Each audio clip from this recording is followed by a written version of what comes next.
Sega.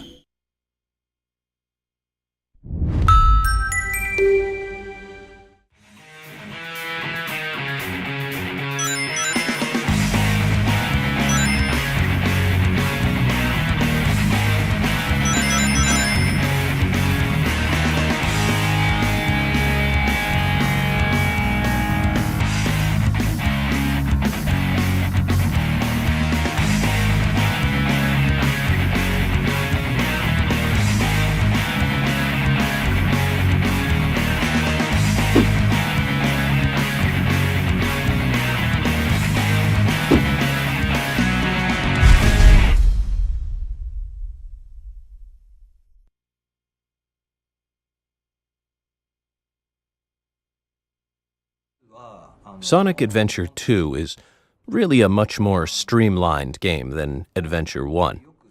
You've got Sonic and Shadow with their high-speed action, Tails and Eggman with their lock-on shooter stages, and lastly, Knuckles and Rouge with their treasure hunting.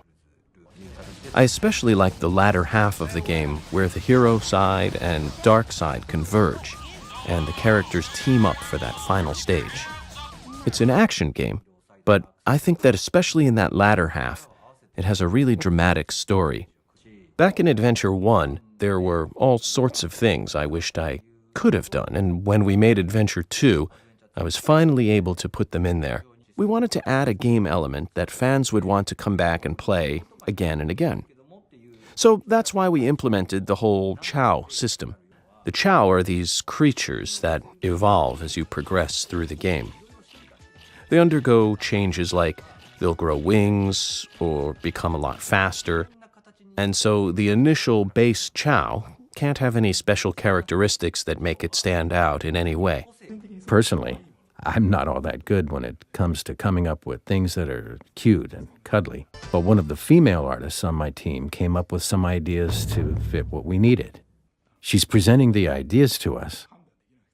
At that point, none of us could really tell if they were appealing or not. All we said was, "Oh, okay." But once we put it all together, and you could see them moving around on the screen and coming to life, I thought, yeah, that's good. I don't know if this is something we've ever told anyone, but back when we were working on Sonic Adventure 2, we were living in San Francisco. So we had cars, but sometimes we'd get a little careless, and every so often we'd get hit with parking tickets. And they were what, about $30 or so? Anyhow, there were these little cars that would go around passing out the parking tickets. And these people were just doing their job. But still, every single time we'd get a parking ticket, we'd be thinking, there goes another $30. So, in one of the stages of the game, this little car shows up, and Sonic can attack it and just destroy it. It's like, all right, revenge. We were doing little things like that.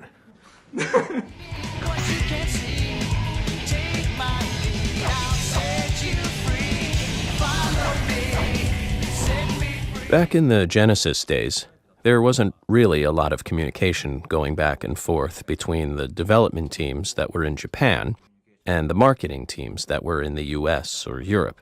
Sonic as a character has had something about him that's more Western than Japanese. It actually wasn't very rare for us to find out after the fact that the names of characters or other things had been changed to something completely different. And back on the Genesis, the only change had been that Dr. Eggman had become Dr. Robotnik. With Sonic Adventure, for the first time in the series, we had voiceover and the ability to tell more of a story within the game itself. And so we figured, well, let's take advantage of this opportunity to fix this whole Dr. Robotnik thing. The way we did it was we essentially told the audience, okay, his name is Dr. Robotnik, and that hasn't changed. But Dr. Eggman is a nickname that the other characters call him. Dr. Eggman is an engineering genius who develops all sorts of robots with a wide range of functionality. And designing each of those was really fun.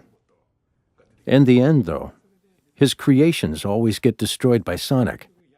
You've got the whole boom, boom, boom, boom, boom.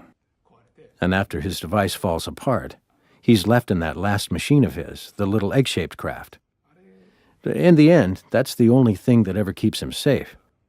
So he takes all these ideas and puts all this money and effort and whatnot into making some new contraption, and Sonic still always just destroys it in the end. And so Eggman comes out in that little machine again, like it's a symbol of his persistence. No matter how many times he's defeated, he puts it behind him. He doesn't give up. He just runs off going, "Curses," and heads off to fight Sonic another day.